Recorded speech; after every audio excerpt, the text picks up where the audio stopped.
Alors, je suis avec Tali Fofana. Bonjour.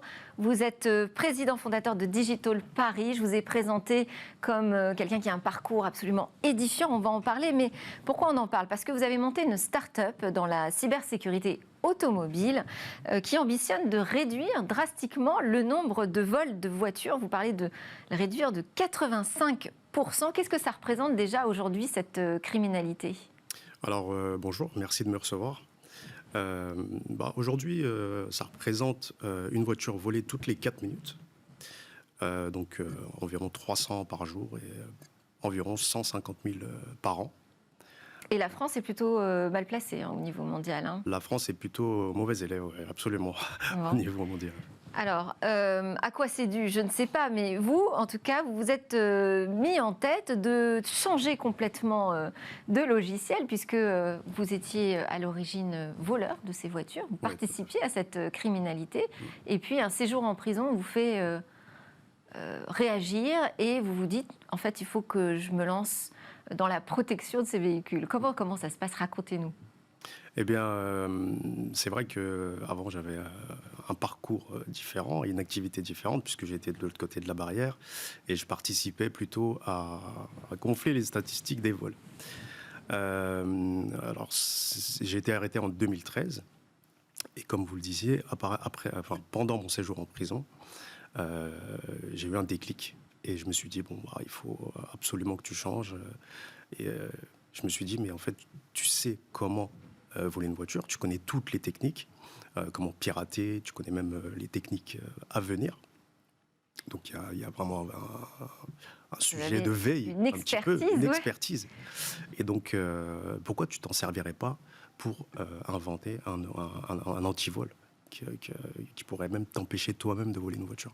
Alors une fois qu'on a la prise de conscience, on a l'idée, comment on fait concrètement? Concrètement, moi, j'ai pas les compétences, j'ai pas ces compétences-là. Je suis assez autodidacte, mais les compétences pour monter une start-up, vous voulez dire? Créer une entreprise? Pour créer une entreprise, non, j'ai pas les compétences pour concevoir l'antivol. Ah, donc vous avez dû vous entourer de personnes, des ingénieurs? Absolument, absolument. Donc je me suis mis très très vite à la recherche d'ingénieurs capables de concevoir cette nouvelle technologie que j'avais pensée, et comme je l'avais pensé, avec vraiment ce nouveau regard et cette nouvelle vision que je voulais amener à cette problématique-là. Et on vous a suivi facilement?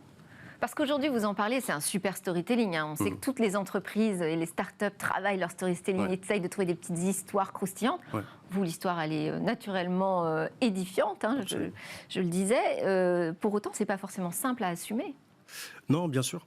Ça s'est fait, c'était presque involontaire, parce que moi, c'était, je suis sorti de prison avec cette idée en tête. Et petit à petit, j'ai commencé les démarches en sortant de prison. J'ai intégré un incubateur, j'ai intégré une couveuse. Ensuite, j'ai candidaté pour aller à la station F et j'ai été pris, etc. Et c'est à ce moment-là que je me suis dit, OK, on a commencé à trouver mon histoire belle, et j'en avais pas tout à fait conscience au départ. Mais très vite, je l'ai compris et j'ai assumé. Et c'est vrai que ça aide beaucoup. Vous parlez de Station F. Donc aujourd'hui, vous êtes hébergé par le plus grand hébergeur de start-up d'Europe, Station F. Xavier Niel vous a repéré en particulier? Oui, Xavier Niel et son staff. Donc Roxane Arza et Marwan. Marwan Elfites, qui vient régulièrement d'ailleurs sur ce plateau. Absolument. Super staff. Et donc oui, j'ai été repéré. Donc je suis passé devant un jury et j'ai été sélectionné. Et j'ai intégré la Station F donc en 2018, en janvier 2018. Et ça, c'est un vrai booster, ça, dans l'histoire de la start-up? Absolument, c'est un vrai booster. Ça apporte beaucoup de légitimité, ça apporte beaucoup de crédibilité.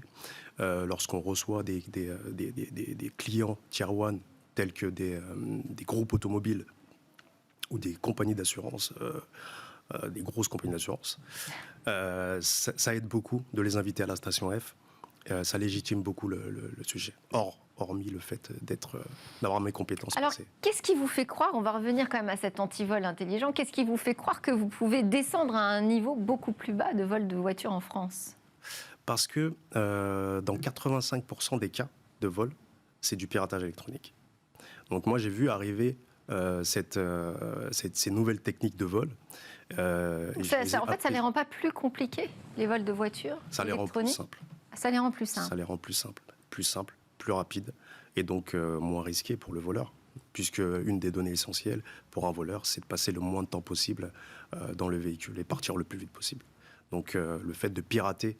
et alors il faut avoir quel matériel pour pirater une voiture? Alors il y a pléthore de matériel informatique qu'on peut trouver sur le marché, le Darknet, etc. C'est du matériel et du logiciel? Du matériel et du logiciel, absolument. Et en fait, il faut savoir que dans tous les véhicules, aujourd'hui, c'est une norme mondiale, dans tous les véhicules, il y a une prise qui s'appelle la prise diagnostique ou OBD, On-Board Diagnostic, qui est là, elle, pour les mécaniciens, les garagistes, pour effectuer la maintenance des véhicules. Ouais.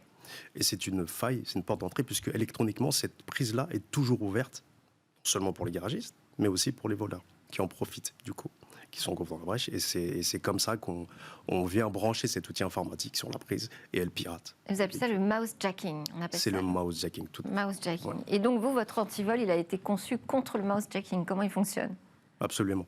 En fait, il a été conçu parce qu'en fait, on connaît bien les scénarios, enfin, grâce à ce passé, effectivement, je connais bien les scénarios, les gestes à faire, les gestes à effectuer pour voler le véhicule. Et donc, l'antivol, lui, va venir se greffer directement un peu sur le système nerveux du véhicule. Il va analyser tout ce qui se passe, donc électroniquement. Il y a des messages qui transitent, etc. Et donc, notre antivol, lui, surveille ces messages-là. Et quand un voleur vient pirater, vient brancher cet outil informatique malveillant, il y a des transactions très particulières qui passent pour ordonner, pour forcer le démarrage du véhicule. Donc, comment on fait la différence entre le garagiste et le voleur? En fait, c'est une question de droit d'accès, c'est ça? Absolument. On ouvre des droits d'accès? Absolument. L'antivol est intelligent puisque lui, il va reconnaître déjà son propriétaire grâce à son smartphone. Donc notre antivol est connecté au smartphone de la personne. Et en plus, il peut donner un accès à son garagiste, une autorisation d'accès à son garagiste pour qu'il puisse effectuer la maintenance de façon tout à fait classique. Donc c'est une application qu'on peut charger sur son smartphone. Concrètement, comment on utilise cet antivol qui s'appelle Loch Ness? Qui s'appelle Loch Ness, absolument. Donc on commande l'antivol sur notre plateforme Internet. Il y a un installateur qui vient effectuer l'installation au domicile ou sur le lieu de travail. Ensuite, on télécharge l'application et du coup, nous, on fait rentrer dans la base de données des éléments techniques du téléphone portable pour qu'il soit reconnu, celui-ci et pas un autre, par le véhicule. Et à partir de là, on peut switcher on, off, choisir un créneau pour Ça fonctionne sur toute marque de voiture, tous les véhicules? C'est totalement universel, ça fonctionne sur tout type de véhicule, particulier, professionnel, camping-car, voilà. Et ça veut dire que ça donne la main finalement au propriétaire de la voiture sur l'accès à son véhicule. Absolument. C'est plus un avantage qu'avait jusqu'ici le garagiste ou le constructeur. Tout à fait. Ça, c'est bien perçu par la profession? C'est plutôt bien perçu. Ouais. C'est plutôt bien perçu par la profession, puisque de toute façon,